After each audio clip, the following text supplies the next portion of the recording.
YCP అధినేత జగన్ తీరుపై మంత్రి సవిత ఘాటు విమర్శలు చేశారు. వైసీపీ రాజకీయ పార్టీ కాదని, క్రిమినల్స్ ఫ్యాక్టరీ అని ఎద్దేవా చేశారు. వైసీపీ శ్రేణుల వల్ల ఎంతో మంది బీసీల బిడ్డలు చనిపోయారని ఆవేదన వ్యక్తం చేశారు.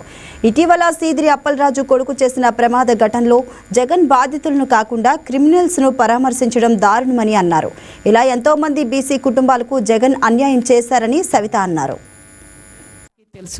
మరి దేవరపల్లిలో జగన్ అరాచక యాత్రలో వైసీపీ సైకోల వల్ల చిరు వ్యాపారి గడ్డం మరి మునేశ్వరరావు గారు బలి కావడం మనం అందరం చూసాం.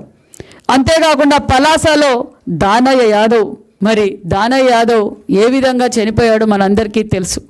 దానయ్య యాదవ్ ఒక గొర్రెల కాపరి దగ్గర కూలి వ్యక్తిగా పనిచేసేవారు.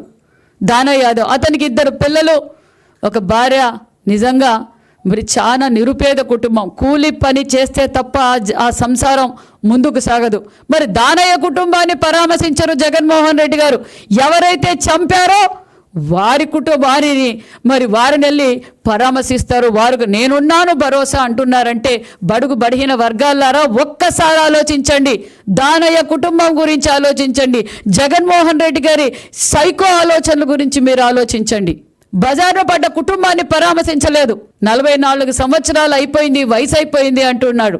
44 సంవత్సరాలకు వయసు అయిపోయిందా? పిల్లవాడు అంటున్నాడు. చంపిన వాడినేమో పిల్లవాడు. మరి చనిపోయిన వ్యక్తికి 44 సంవత్సరాలు అయిపోయింది, ఇంకేముంది జీవితం అంటున్నారు. మరి అవినాష్ రెడ్డి గారి జీవితం ఎంత, వయసు ఎంత? జగన్మోహన్ రెడ్డి గారి వయసు ఎంత? రాంబాబు గారి వయసు ఎంత? జోగి రమేష్ గారి బాబు వయసు ఎంత? అంటే మీరు కుర్చీల్లో కూర్చోవడానికి మాత్రం వయసు కావాలి.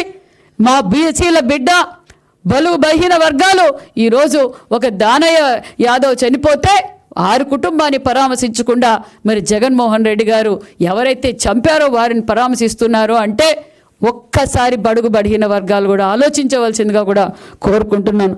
అంతేకాకుండా మరి పల్నాడు జిల్లాలో పెంటపాళ్ళ ప్రకటనలో సింగయ్య ఆయన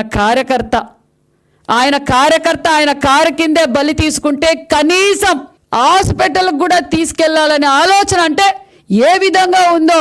ఆయన కుర్చీ బాగుండాలి, ఆయన కుర్చీ కావాలనే ఉద్దేశమే తప్ప మరి సింగయ్య వారి కార్యకర్త అనే విషయం మరొక్కసారి కూడా మీకు తెలియజేస్తున్నాం. అంతేకాకుండా అదే రోజు మరి అంబులెన్స్ కనీసం 5 సంవత్సరాలు ముఖ్యమంత్రిగా ఒక గొడ్డల పార్టీకి అధినేతగా ఉన్న జగన్మోహన్ రెడ్డికి అంబులెన్స్ వస్తే సైడ్ ఇచ్చి అంబులెన్స్ని పంపించాలని కనీస విజ్ఞత జ్ఞానం కూడా లేకపోవడంతో మరి 2 గంటల సేపు ట్రాఫిక్ జామ్ కావడంతో మరి మధు అనే అబ్బాయి చనిపోవడం కూడా జరిగిందన్న విషయం మీకు తెలియజేస్తున్నాం.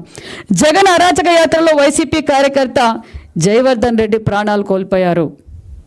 వారి సొంత కార్యకర్తే మరి వాళ్ళ మధ్య విభేదాలు రావడం వల్ల అవసరాని కోసం వాడుకోవడం, మళ్ళీ హతమార్చడం కూడా వైసీపీ కార్యకర్తలు ఆలోచించాలని